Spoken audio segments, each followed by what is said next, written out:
Say I just heard about a show. Let's talk about it, talk about it. Where the independent artists go. Let's talk about it, talk about it. Niecy got a new EP. Let's talk about it, talk about it. Stephanie's doing comedy. Let's talk about it, talk about it. That girl from LA and that guy Let's talk about it, talk about it. And now your host of Let's Talk About It, Raheem Mitchell. Hello, and welcome to Let's Talk About It. I am Raheem Mitchell, your host, and today we have Lolita Williams and Deja Easter. Welcome them both to the show. How you doing today, ladies? Hey, I'm doing good. And how about yourself? Great, man? wonderful. Great. All right. Miss Deja, Hey now. what's going on? You Nothing feeling much. good? Yeah. All right.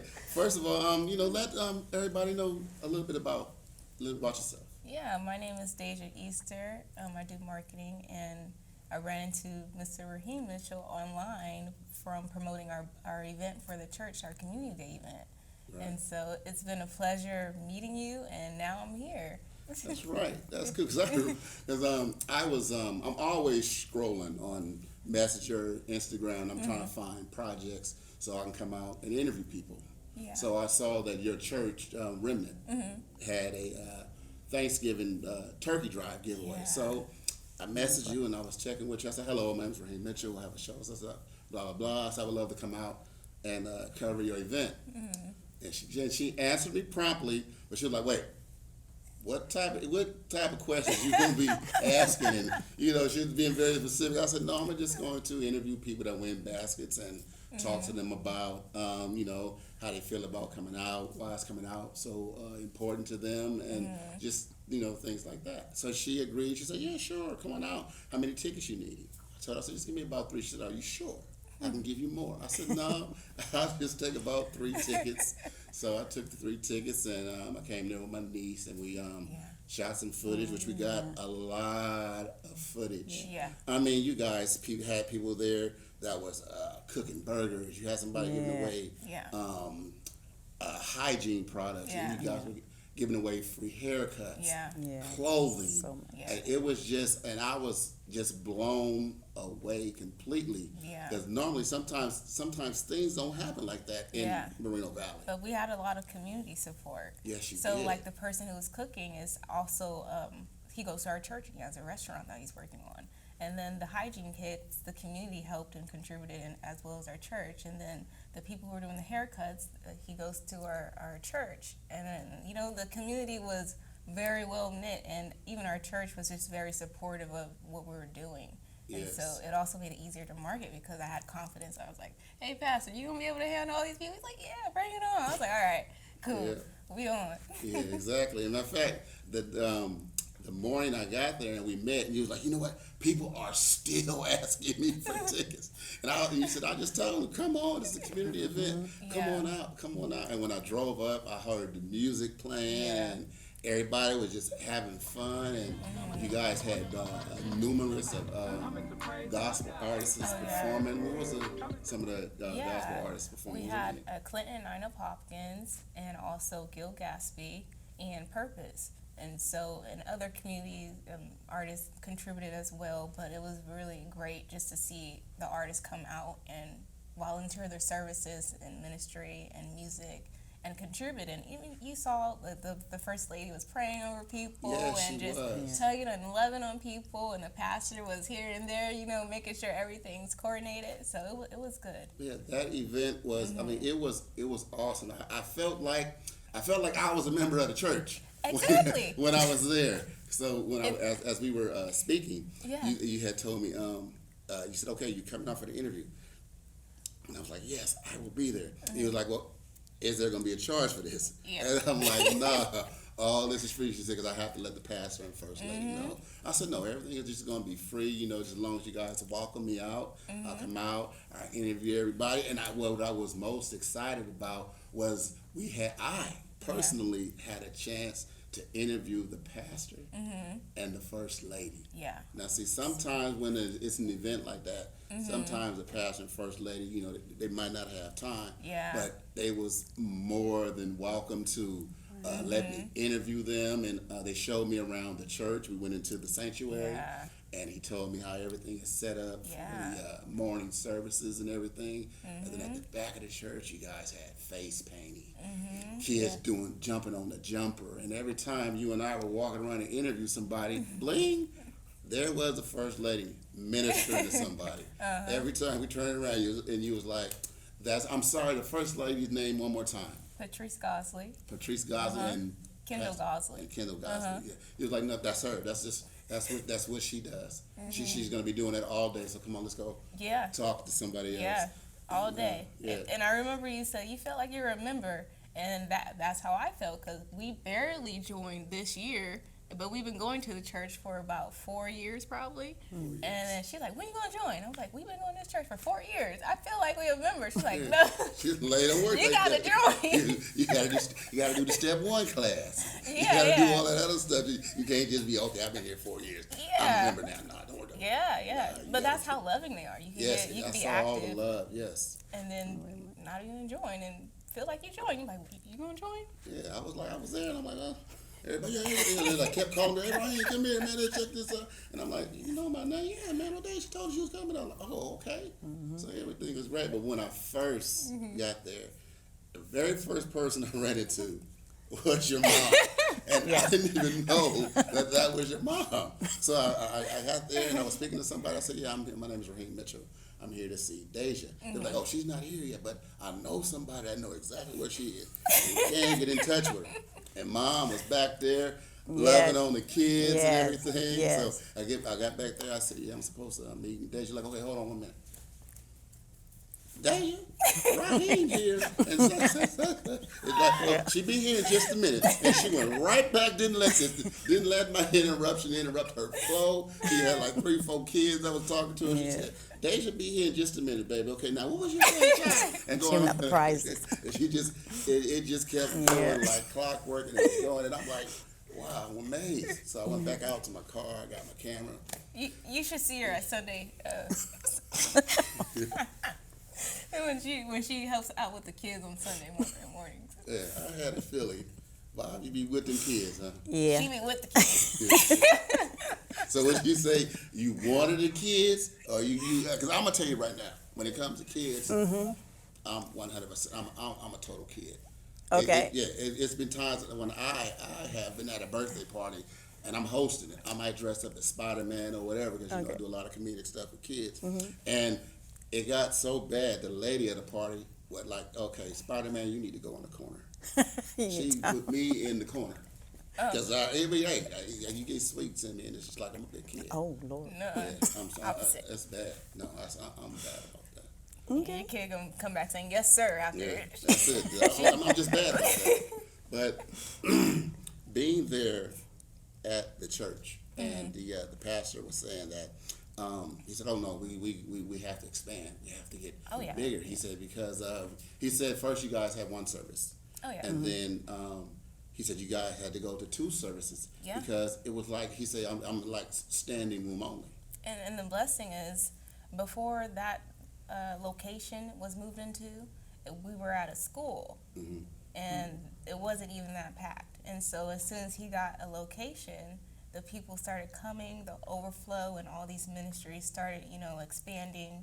And even then, he started in his home doing church, and even out of his pocket, just giving out money for people to eat and, clothing, house, and feed, and keeping that mission. And so now there's a location, and there's nothing but up from here. I said next year, every year, it's going to be a bigger and bigger it's unit. Bigger and better because you're right there in the center hub of the community. Oh yeah. You're right there, and it's nothing to get to church because the bus come up both streets. Oh yeah. And you can drop you off right in front of the church, and you can just drop off right across the street from the church. So you don't have no issue. So why people can't come to church? Yeah. And that's what the pastor was explaining to me about, and I'm like, well, this is nice. It was like, this is the community. This is all about the community. He said, no. He said, today, I'm not the pastor. I'm just somebody in the community having fun. He said, I put on my collar Sunday, but today I'm here having fun. Yeah, and then every Wednesday is feeding for the community. So I have a chat bot where puts on a list for the people in the back end to just look at the list and say, okay, your name's Raheem, you're here to pick up how many people? 10 people? Okay. So then they get the items for their family, and the church has a sponsorship with Chick-fil-A and El Pollo Loco and others to come in the future to expand and give more. And it's all about community service, giving, feeding, housing, clothing, and making sure people feel loved when they walk into the church. Just like you felt loved. Yeah, You was about to be a member in a second like Oh, that. that's it. All right. So explain to me, so what is your role exactly in the church? What do you do exactly? I'm a member. You don't have, I understand you're a member, but That's you don't have no, like, no role. I You're don't just need a member. role. Okay, but I don't you need know a how most title. people say that I'm over I community ain't over services and all that. So you just said I'm a member. the church, we gonna have this, and this is what I'm gonna do. Yeah, there is a need. So I remember him saying Sunday, he was like, we need help with our vision, building the food pantry. And then I was like, okay, I'm listening. And then I went online and I started sharing the food link. And I noticed I was getting a lot of DMs for the community. I was like, okay, I want to help, but I don't want to be getting all these DMs. So then I put together a chat bot, and it coordinates all that stuff on an Excel sheet. So now I can help assist with my services and make sure their admin side is productive, and all they have to do is feed and look at a list instead of people, going into their work time, figuring out how many people need what, because we're all volunteers essentially, right? So it goes into the personal time when things are not scalable or effective. So that's where I come in, just helping out in that aspect as a member.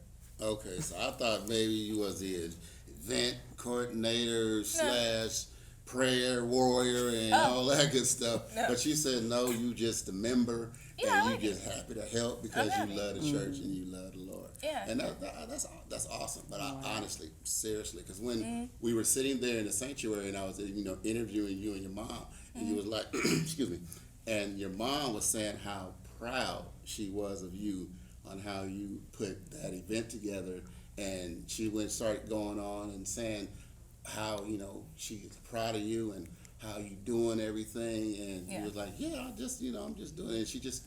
And you want to explain that a little bit, Mom? But my daughter here, there's really nothing she can't do. Anything Yeah. she puts her hands to, it comes out gold. And she helped contribute to help putting the event together. And I'm just always proud of her.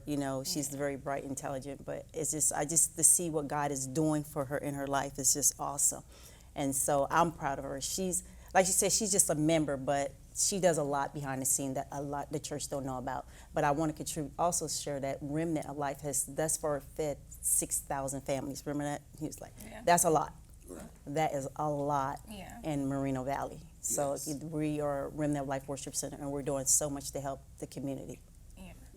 And I think another reason why I feel very passionate about giving and food and helping contributing in that aspect is because I remember growing up, my mom, and we would go by an abandoned house, and we'd feed a relative who was strung out on drugs. And my grandmother, she's here behind the scenes, she would cook the food, and on the way home, we would drop the food off, and then we'll head home. But seeing someone in need was like, okay, they're still human. They may have messed up or ended up in an unconventional circumstance, but they still deserve food. Yes. So, my mom instilling that in me at a really young age really did set a foundation within myself to really, feel for people, And so I'm happy to contribute in the aspect I contribute. And I don't need a title. I'm a member officially, so Okay, well, I'm solid. Solid as a rock. That's good. But what I want to know is, did you find it hard to get certain stores or certain people to donate all them turkeys you guys gave away? See, You guys gave away like about 30, 40 turkey dinners. So was that hard to get the people to give and all that kind of stuff? so my specific duties consist of getting people out to the event and aware of the event and consistent marketing. And so other people in the church played different roles. So there was someone who helped put together the event, someone who was doing behind the scenes work. And so I'm not sure how they were able to do it, but I'm sure God was behind all the scenes. And so it's nothing but up from here. But I did see some pictures online of community putting together hygiene packets, and then the community reaching out in ways that, you know, like, can I just help? Or even you, like, that was a blessing. Yeah. You know, the word will get out and then the people will come That's because it. it's a good deed, It is. you know? It really truly is, because I was looking, I'm like, where are they getting all these turkeys from? Was it food for less? I mean, who, you know, because see, most people, because I tell people, I say, if you want to get somebody to give, Yeah. go directly to the source. Go directly to, like, Food for Less, or go directly to, like, the biggest market in your community, Yeah. and say, hey, I'm from this church. Would you guys mind donating 4 to 5 turkeys, or actually the supermarket down the street donated 20? Do you want to match that 20, or do you want to go higher? And just let them know. So I was just wondering how that happened, but it don't matter how it happened. It happened. It all came together, and you guys had the raffle, and everybody that was there, you know, you had the raffle, and that's when you guys was giving away the turkey dinner. dinners, yeah. So I kept hearing numbers. I'm looking around and I'm like, what's going on? He's like, oh, she just won a turkey dinner. Right. And I'm like, who? He's like, that lady right there. Yeah. So we went over there, we interviewed her, we talked to her. And she said, oh, I come every year. I get a turkey. She said, it's fun. She said, I'm also a member. I was like, oh, okay, well, thank you. She thanked everybody, and you know, she kept thanking me. I'm like, I'm just here to interview. You know, she said, but still, you're doing something good, and I'm like, thank you. And I'm like, okay, well, thank you very much. Yeah. But I did have a scare when I was there. Because remember when I put my tripod down? Yeah. Oh. Yeah. I was a little scared for you. You know, people ain't safe. When I first got there, I'm like, oh, it's all these people. I got to get footage. And my business partner, Ross Jordan, the guy you just met, he told me, he said, whenever you go, always you be ready to shoot. Remember I told you, I have my camera. I said, I got to be camera ready. I have to be ready to shoot. Yeah. And a lot of things was happening. So I took my tripod off and I laid it down. And I started filming, and he was like, no, come to the back. This is where such is. And I walked off, and I left my tripod there. I left my my cradle for my cell phone. And I was like, after I got to the back, and we was doing everything, and I asked my niece, I said, you have my tripod? She's like, no, Uncle, I don't have your tripod. I said, oh. I was a little nervous. Yeah. My pastor's wife, Patrice Gosley, her favorite testimony of reforming us is how she used to steal in church. So, and she was still working on her testimony and, you know, getting saved. But I was like, dang, did someone steal stuff, you know? This is a community event. I mean, not everybody's saved in church. I was like, this man came out to help. Now So people I've stealing been running stuff. around, I was like, oh. and sure enough, security. Hey, we're looking for a such, brown bag, such. Let us know. Don't let nobody leave the parking lot. So he kept saying that and saying that. And then it turned out that somebody found it. And they gave it to the DJ.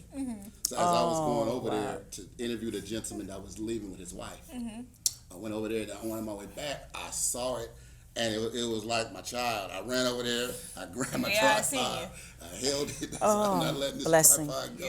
And my niece was like, give it here, Uncle.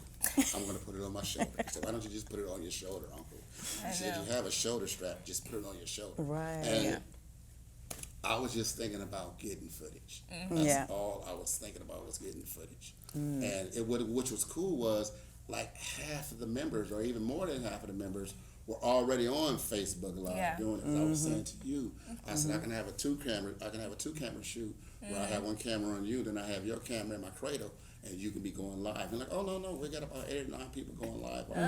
And then the girl came from, oh yeah, we She already. said, I'm already on here. Yeah. What you talking about? Yeah, we already on here. And that's when we started interviewing the pastor and the first lady. Yeah. And we talked about how he first was called to preach and everything. So we have footage on that we'll be showing. And he just was so welcoming. Yeah. You know, it was just real cool. And then once we got into the sanctuary and we did the little shout, he was like, no, I got this. He said, my name Pastor such and such. Yeah. And you're watching Let's Talk About It with my man, my friend. That's him. That's him. He was That's like, him. no, I'm a nail this. And he nailed it. I was Right. like, cool. That was real cool, man. And it just seemed like the the one artist, the one gospel artist that closed the show. What's the gentleman's name? Gil Gaspy? Yeah, Gil Gaspy. Yeah. The lyrics Yeah. that he was spitting out the Bible. I'm sorry, let me rephrase that. The lyrics that he was saying. I don't want to say spitting because they go like, what are you talking about spitting? But if you understand rap, you know what I'm talking about. Yeah. But he was, he was talking about it, and I guess Right. it was some things that he went through that he was explaining to me and everything. So before I even was going to record him, Yeah. I asked him. I said, "Is it okay that I use your footage?" He said, "Yeah, man, use it. Right. Go ahead and use it." I said, "Well, I don't have a talent release. I don't have my talent release forms with me." He said, "Oh man, no, don't worry about that. Go ahead." I said, "Well, out of respect for you, Yeah. I have to get that talent release form because this is your original music. Yeah. And I don't want nobody trying to take your music." Right, So yeah. I said, "I'll have Deja give you guys the talent release forms," which you were on it. You was like, Yeah. "Okay, I have them. Scan them over to you. Which your email you want me to scan it to?" So you sent it over to me, and for some reason I can't find them, but that's okay. All of them gave me their permission to use their likeness in the video, and what I'm actually going to do, and my editor should be here. I'm going to edit two. I'm going to edit one for the show, and I'm going to edit another one for the church. Oh, that's nice. So it'll be so you can have like most all of it. You see all Yeah. the footage and all the that's- artists. yeah. Thank you. And the first lady that was speaking when she was in the Yeah. back with the children. Then all the footage we got inside the church and everything. Right. So I'm gonna try to make sure he Yeah. Thank you. cut It's gonna two, be nice, yeah. one They for would the like that. church and one for the show. Thank you. It will be. Yeah. It's gonna be great. Yeah, it is. So we were in the sanctuary, and you said that you were trying to push your mom. You said, "I'm gonna stay on her, and I'm gonna stay on her." So Yeah. what was it that you trying to push mom to do? Well, my mom's very influential, and people look up to her as a role model, a mentor, a mother to other women, and she has a lot that she's sitting on right now because she has a book and she's been through a lot as far as domestic abuse and relationships and stuff. And she has a book about this, and it helps set free women. And, the responses that I've heard from women have been, monumental. And so she used to travel and go. She went international at one point to Mexico and helped some women, and it was just a really great breakthrough and a release. I told her all she needs to do is get the book on ebook, and I will handle everything else. I'll do the marketing. I'll make sure she's set. All I need her to do is get on board. Get on board. And then, of course, with that comes speaking engagements and stuff. And her being an entrepreneur in that aspect, she can, fix her schedule up. But I said, when you're ready, I'll be ready. So Okay. that's her. So mom, Yes. so what we do? I mean, as you come to do the book right here, let's talk about it. Okay. So mom, talk to us about this. Talk to us about what's going on. With the book. Okay. Well, I wrote a book called Never Alone. But Never it's Alone. Never Alone. Okay. The name is Lolita Quattlebaum. Let's That's let from the camera get that shot. Hold that up for the camera. Go ahead. Okay. And hold that up for your camera so the cameraman can see it. Never alone. Okay. Never Alone. I wrote Right. this book. All right. Now explain to us about. Oh my gosh, it was in the makings of almost 10 years to get this book together, and it deals with life issues that we as women go through. I am a domestic violence survivor, thank God, give him all the honor, because it was one of those situations where I'm here because of him. Yes, ma'am. Because of him. If it wasn't for him, I know I would have been dead. And with this book, women find themselves getting delivered. It speaks on life issues, being molested, being cheated on, being a single parent in the Christian church, and that's one of the things that we as women, who I tell my testimony. I have 3 children by 3 different men, so of course I'm looked upon as being a garden tool. No, I was, no. but that I was. Then let me share with you, because when you're dealing with low self-esteem, and when people say that, you begin to believe it until you meet Yes. the Most High God, who turns that all around. Yes, ma'am. And that's where I had to go through, and I realized that God was taking me through some things to write this book, because a lot of times we are never alone. We feel like we're by ourselves, but we're never alone. He says, "I will never leave you nor forsake you." But when you're going through the domestic violence, and when you're that child that's being molested, and you're trying to figure out where is God through all this, He's saying, "I'm right there." But then you try to figure out, what sense does it make if I'm going through this? How are you here with me? So this book right here It's a very powerful book, and it's also, it was written in Nucasola in Spanish, because I went over there to speak and I had an interpreter, and that was very exciting. It was fun just to see the women crying and just. I didn't speak Spanish, but I had an interpreter. But when I was speaking, it was almost like they knew exactly what I was saying. So that was nothing but the move of the Holy Ghost, the Holy Spirit that came in and took over. And it was such a blessing. And I'm working on, my daughters get me to do a second one, but in time, we will have a second one out.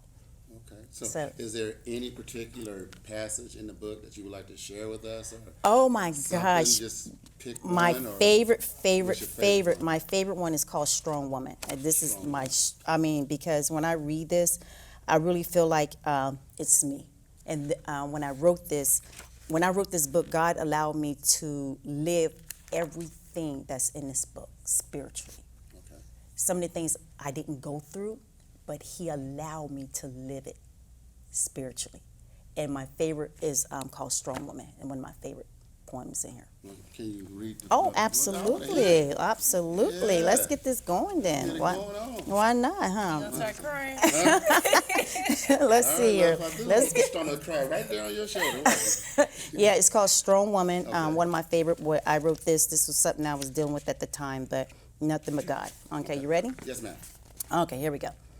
I'm a strong woman with love of manifestation. I'm a strong woman getting rid of my frustration. Hurt and pain are my justification. Dealing with it with deliberation. I'm a strong woman with a voice of declaration. I can't spend the rest of my life trying to make up to you for something I did not do. Go, face your own troubles and frustration. I'm a strong woman. I can't lose my concentration. Tell me, what should I do? Sacrifice my whole life for you? Lead and guide you by the hand? Once successful, you leave me in the end? Here today, gone the next, I'm a strong woman, not a hex. I'm a strong African queen. Success in the public, I'll be seen. I'm climbing the success ladder, making my life better. I'm a strong woman with nothing to hide. My hurt and pain will be classified. Slaps and bruises being called out my name. To have stayed with you, I was insane. Closed fists hit to the eye. It didn't matter when you watched me cry. Continuous pain pulling at my hair. Treat my fragile body so unfair. I'm tired of the abuse. Loving you is no use. I'll no longer allow you to make me deranged because the abuse is going to change. Never would I let another keep me from reaching my goals. I'm a strong woman. I can make it with the one-woman team. I'm a strong woman with great love and power. I'm a strong woman standing to the last hour. I'm a strong woman with zero tolerance. I'm a strong woman due to my deliverance. Never again will I negotiate with someone who doesn't appreciate. I'm a strong woman, I will survive. I'm a strong woman with great ambition and drive. I'm a strong woman, I have arrived. Strong woman, that's me. Never again, my brother, will you degrade me. I'm a strong woman, strong and free. That's what I'm talking about. Yeah, strong woman, yeah. that's me. Is that book still available? Yes, it is. Can you tell anybody? Can you tell everybody? Look at which one. Look at that camera right there. What camera? Just right here, and tell right here with the red light, whichever one. But tell, I'm excited about that book. Can you please tell us where we can get that book? You can get this book, Never Alone. Just reach me at my email address, lolitaabrams at sbcglobal.net. All right, and please make sure you let them know you heard her story on Let's Talk About It, and you're interested in getting one of her books. You want to let them know what the price is. Or what is, just go ahead and just tell them everything. 'Cause I don't want them calling me like, you told me to call and get a book. You didn't say it. Well, you didn't say the price. So. $10. You can't put a $10. price on deliverance. $10. $10. Yes. Never alone. Never alone. All right. That's great. So what's the next? So the next book, is it Never Alone 2 or what is it? It's going to be more on peace and comfort. Okay. Peace and comfort from God. Peace and comfort from God. Well, that was great. And that was nice. Thank you. That was awesome. Thank you. And Miss Lolita, see, I forgot your last name. Williams, right? Williams. I'm just so excited about that book. My mind just drew a blank. Miss Lolita Williams and Miss Deja Easton. Yeah. I want to thank you guys for coming out to the show. and sharing the love with your book and Exactly. sharing all your experience with the church and all that good stuff. Now, what I need you to do, Miss Deja Easter, is give the church, get the name of the church, the address, and the service. Now, I know the pastor did that. Okay. We're going to put that up, but I also want you to do it to let them, so everybody can Yeah. know if they're ever in the Empire and you want to go to a church, Yeah. come to Remnant. Yeah. So, go ahead, let them know. I don't know the address. Okay, let's just say Remnant. I know it's Indian Street. I just know the Indian and the cross street is Remnant Life Worship Alessandro. Center on Alexandra and Indian Street in Moreno Valley. Sandro and You know the Indian address. Street. Not really. Okay. Well, we'll make sure when in the editing I'll put the Yeah, we address could- up I can and send it to everything you. like that. I think it's Yeah. 1015 Indian. Okay, I have it. I have it in my phone. Okay. I had it in my directions to get me there. But once again, I want to thank you two beautiful ladies Yeah. for coming out you. Thank you. to my show. Thank you for And, having us. Hey, anytime. And when you have the next book, you want to come and share it on the show, Right. great. And Miss Marketing Lady, Yeah. I'm going to get with you so you can help me market the show. Yeah. All right. If that's not a problem. All right. That's not a No problem problem. Thank you for having me here. Yeah, that's not a problem. All right. And I want everybody to understand, and please get that book. That book is very interesting. And also, please, always remember, don't ever share your 8x10 dream with somebody with a 5x7 mind. This is Raheem Mitchell signing off, telling you thank you for tuning in. God bless. Peace. I'll see you next week. Let's talk about it, talk about it. Let's talk about it, talk about it. Talk about it. Let's talk about it, talk about it. Talk about it. Let's talk about it. Let's talk about it. That girl from We're gonna talk LA about and that it.